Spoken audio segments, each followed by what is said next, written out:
नमस्कार, मैं मनीषी जौहरी cleaning therapy से। जैसे कि दोस्तों आप सारे लोग क्लीनिंग थेरेपी से रूबरू हैं और आज मेरे साथ हैं डॉक्टर पीयूष सक्सेना।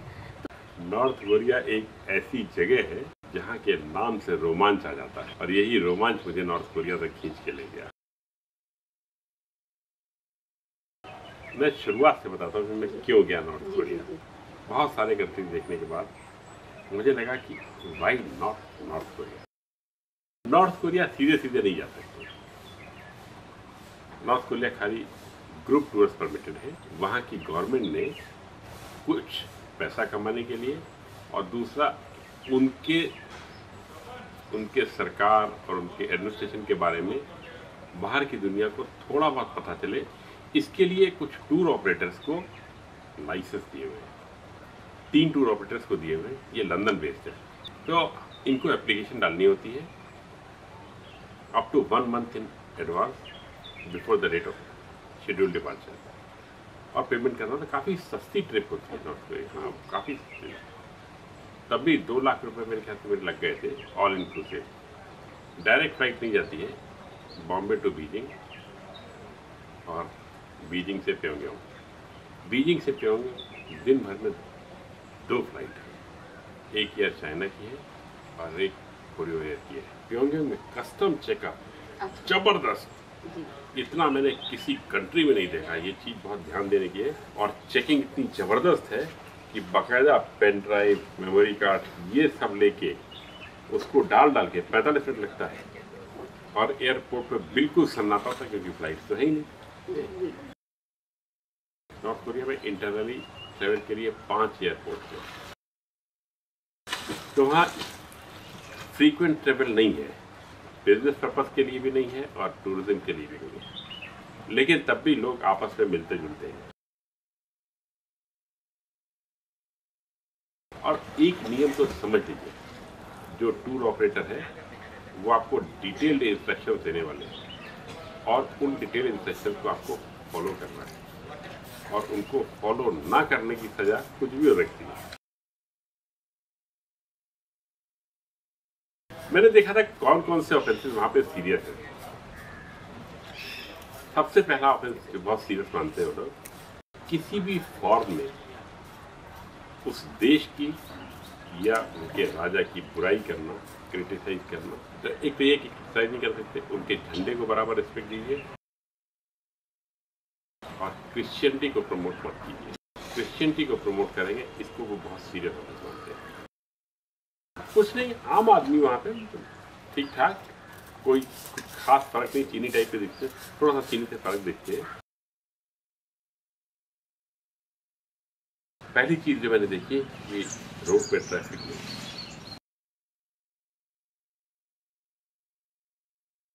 जब गाड़ियां नहीं है तो पार्किंग की प्रॉब्लम भी नहीं और बिल्डिंग में पार्किंग की जगह भी नहीं, क्योंकि ग्राउंड फ्लोर से ऊपर जो भी बिल्डिंग है सब ग्राउंड प्लस 4 बनी हुई है। इन बिल्डिंगों में पार्किंग नहीं है तो खूब सारी जगह बच गई, बच्चे खेल रहे हैं। और सारी बिल्डिंगें एक जैसी है। ये तो और भी मजेदार बात है। मतलब ऐसा नहीं है कि एक बिल्डिंग डिजाइनर है, सब कुछ सरकार का है ना। Everything is state own by state. जब सब कुछ सरकार का हो जाएगा तब क्या क्या होएगा ये सुनिए। लोगों को सैलरी मिलती है जितना वो काम करते हैं। आई डोंट थिंक कि वहाँ पे कोई अनएम्प्लॉयमेंट की प्रॉब्लम है, कुछ भी नहीं है सर। उसके बाद फोटोग्राफी, सरकारी बिल्डिंग्स की, सरकारी एजेंसीज की फोटोग्राफी सब मना है। प्राइवेट इंडिविजुअल्स की फोटोग्राफ ले सकते हैं लेकिन उनकी कंसेंट से। अब कंसेंट आप लेंगे कैसे, क्योंकि भाषा तो आती नहीं है। और मजे की बात, जिनकी आप फोटोग्राफ लेने जा रहे हैं वहाँ पे ये स्मार्टफोन नहीं चलते हैं। वहाँ पे वो वाले फोन चलते हैं जो 1,000 रुपए के भी मिलते हैं, छोटे टाइप के। हाँ, बात करते हैं क्योंकि इंटरनेट है नहीं। किसके लिए है?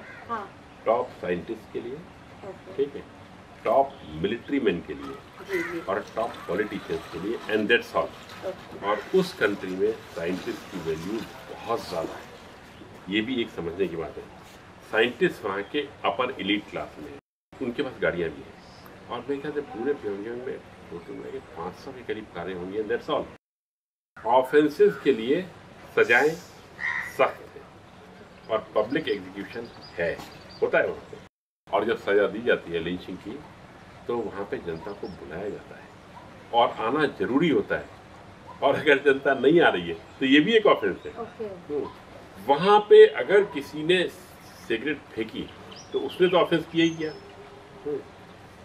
अगर किसी नॉर्थ कोरियन सिटीजन ने देख लिया इसको और उसने नहीं रिपोर्ट किया तो उसका भी ऑफेंस हो गया, because every citizen is military without uniform as per law. सफाई के स्टैंडर्ड्स हाई है। डाइवोर्स रेट्स ना के बराबर है, ठीक है। लोग फैमिली में मिलजुल के रहते हैं और सीनियर सिटीजन अपने बच्चों के साथ लविंगली एंड केयरिंगली रहते हैं। मनीषी जी, मैंने जितने सालों के ओलंपिक रिकॉर्ड देखे ना, मैंने पाया नॉर्थ कोरिया को काफ़ी ज़्यादा मेडल्स मिले हैं। मैं गया ये जानने के लिए कि खेलते कैसे हैं, प्रैक्टिस करते हैं और मेहनत करते हैं और सिंसियर हैं, डिवोटेड हैं और फीलिंग के साथ है, कंट्री फर्स्ट।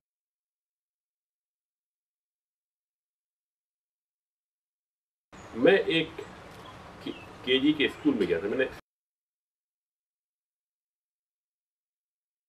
3-3 साल के बच्चे, 3-4 साल के बच्चे, और पूरे टाइम के लिए स्कूल जाते हैं 8 बजे से 2 बजे तक। अच्छा। इनका 3 चीज़ें मैंने सीखा, खास तौर से बताई जाती है। प्रे फॉर द किंग, ये बहुत की जो कुछ भी है उसी की वजह से। अब ये जैसे क्लास में सेंटर में एक टेबल रखी हुई है, कांच से रखी हुई है, अंदर हरे हरे पेड़ हैं। दिखाया जाता है कि आर्मी टू फाइट, तो उनके अंदर फीलिंग होती है कि ज़रूरत पड़ने पे हमें लड़ना भी है।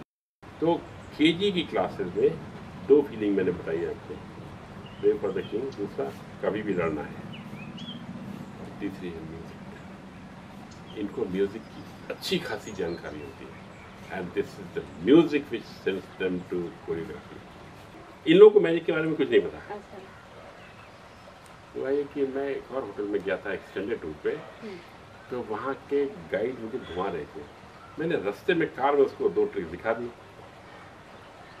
और उसको इतना मजा आया, उसने कहा मुझे तो अपनी फैमिली को दिखानी है, आप मुझे ट्रिक सिखाइए। मैंने कहा मैं तो नहीं सिखाऊंगा, बिल्कुल नहीं सिखाऊंगा। मैंने कहा प्लीज प्लीज प्लीज, मैंने कहा प्लीज प्लीज प्लीज, ज्यादा ना, उसको मेरी बात आती है। फिर उसने कहा सर आप इतनी ट्रिक सिखा रहे हैं, एक तो सिखा दीजिए। मैंने कहा I will teach you 4 but 1 condition, get all the staff together 7 PM to see my show. उसने कहा सर गिव मी 5 मिनट्स। वो गया अपने बॉस से पूछ के आया। मैंने उनके सारे स्टाफ को इकट्ठा करके होटल में मैजिक का शो किया था।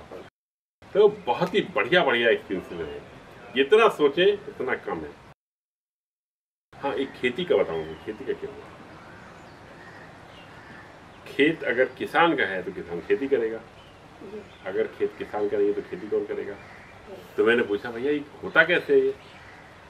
इनके यहाँ एक डायरी मेंटेन करते हैं, बिकॉज खेत ओन्ड बाय गवर्नमेंट है। एक डायरी मेंटेन करते हैं और डायरी में लिखते हैं कि किसने कितना काम किया, ठीक है। जैसे किसी ने ट्रैक्टर चलाया, फिर किसी ने पानी डाला, फिर किसी ने बीजा डाला, फिर किसी ने उसकी घास निकाली, फिर किसी ने छिड़काव किया फर्टिलाइजर पेस्टिसाइड का, फिर किसी ने फसल काटी, फिर किसी ने उसको क्रश किया, दाना निकाला, मार्केट गया, समझिए 10 स्टेज हो गए। तो इनका स्टेज वाइज और एरिया वाइज डिफाइंड है कि कितने पॉइंट उसको मिलेंगे और उस पॉइंट के हिसाब से उसकी खेत से अर्निंग होती है। उनको ये नहीं पता है कि उनके बाहर कोई दुनिया है। किसी को पासपोर्ट नहीं मिलता, किसी सिटीजन के पास, एक्सेप्ट दो साइंटिस्ट, पॉलिटिशियंस एंड टॉप जो ब्यूरोक्रेट्स हैं, उनको छोड़ के किसी को पास पासपोर्ट नहीं है। उनको पता ही नहीं कि फॉरेन में होता क्या है। आपने इंडिया में टैक्स मूवी देखी है? टैक्स जो है लगान पिक्चर आमिर खान वाली, ओके। उसको वो टैक्स के नाम से जानते हैं ये, और ये उनकी फेवरेट मूवी है। हाँ, एक और मजेदार बात, हम लोग वहाँ दुकानों पे नहीं जा सकते, हम लोग वहाँ पे वहाँ की करेंसी को टच नहीं कर सकते। जो फॉरेन टूरिस्ट हैं नॉर्थ कोरिया में, नॉर्थ कोरिया की करेंसी को टच नहीं कर सकते और सब कैश है। एक मेन सवाल, आपको वहाँ का खाना कैसा लगा? वो खाना थोड़ा बहुत चाइनीज से मिलता जुलता है, थोड़ा बहुत, वो भी ज़्यादा नहीं। नॉर्थ कोरिया में सबसे ज़्यादा टूरिस्ट अमेरिका से आते हैं, यूनाइटेड स्टेट से, और they love American people but they hate American policies and they are very clear about the demarcation. उनको बिल्कुल क्लियर है कि अमेरिकन सिटीजन अलग है, अमेरिकन गवर्नमेंट की पॉलिसीज अलग हैं, अमेरिकन सिटीजन उनके यहाँ वेलकम है, अमेरिकन गवर्नमेंट की पॉलिसीज नॉट वेलकम। दादा और कुछ ऐसा है जो आपके जहन में आ रहा हो और मुझे अभी लगे कि मैं अपने दर्शकों को बताना चाहूँ? एक कांच का गिलास टूट गया था मेरे कमरे में। ओह, ठीक है, बड़ी छोटी सी चीज है, कांच का गिलास टूट गया। जब होटल में चेकआउट कर रहे थे, तो चेकआउट करना तो टूर ऑपरेटर की बात थी, तो सब कर दिया। धीरे से एक आदमी पास में आया कि वो आपका एक गिलास टूट गया, 60 रुपए जमा कर दीजिए। मतलब अच्छा ठीक ठाक चेकिंग करते हैं। हाँ, एक और चीज मजेदार है, एक मैं गया था अप्पू घर टाइप, जैसे अप्पू घर ऐसे टाइप होते हैं ना, ऐसे अम्यूजमेंट पार्क में गया था। बड़ा मन करने लगा कि बच्चे खेल रहे हैं, इनकी फोटोग्राफी जाए। तो हमारे पास तो वो वाला कैमरा था ना, और जिस बच्चे के पास जाए वो भागे, और लॉ कहता है वहाँ का कि अगर परमिशन नहीं तो आप फोटो नहीं ले सकते, फोटो भी लेनी है। 5-7 मिनट लग गए इस जद्दोजहद में कि फोटो ली कैसे जाए, क्योंकि उनको तो कैमरा देख के लग रहा है ये पता नहीं क्या चीज़ है, उन्होंने कैमरा देखा नहीं। मतलब उन्होंने कैमरा ही नहीं देखा होगा। उन्होंने छोटे वाले मोबाइल से ऑपरेट करते ना, ये इतना बड़ा छोटा वाला जो होता है, तो उनके लिए तो वो कैमरा बहुत बड़ी चीज़ हो गई है। कैमरा उन्होंने देखा ही नहीं था, फोटो भी लेनी थी, नहीं तो दिल में एक चाहत बाकी रह जाती। तो मैंने क्या किया, आनंद से कहा, आनंद इनकी एक फोटो लेनी है। तो एक इनके हेड ऑफ द फैमिली की खाली फेस की फोटो ली, उसने फेस की फोटो ली, काफ़ी डिस्टेंस था, 8 फीट का डिस्टेंस था। मैंने कहा इसको बड़ा करो कि वो आदमी वहाँ से अपनी फ़ोटो देख पाए, और हमने उसको फ़ोटो दिखाई। उसने तो शायद पहली बार ज़िंदगी में ऐसा देखा होगा कि उसकी फ़ोटो इस तरीके से आ सकती है। उसने कहा कि ऐसे भी जाएगा। मैंने कैमरा यूं करके उसके पास कर दिया, और देख लो, वो भी 1 फीट आगे आ गया कि उसको और दिखाई दे जाए। फिर उसने अपने 20 बच्चों को दिखाया, ये देखो ये क्या कर रहे हैं। मैंने कहा वहीं पे रुको, एक और फोटो निकाली उसकी, फिर थोड़ा और पास बुलाया।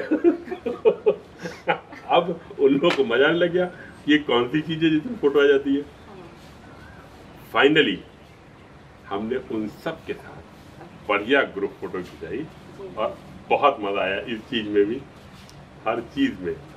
It's different, north Korea is different. तो हम खुद इमेजिन कर रहे हैं, और शायद सेम चीज हमारे दर्शकों के साथ भी हो रही होगी कि वो उन्होंने अपने आप को नॉर्थ कोरिया का काफी कुछ व्यू दादा के जुबानी सुन लिया है और महसूस भी किया है। Thank you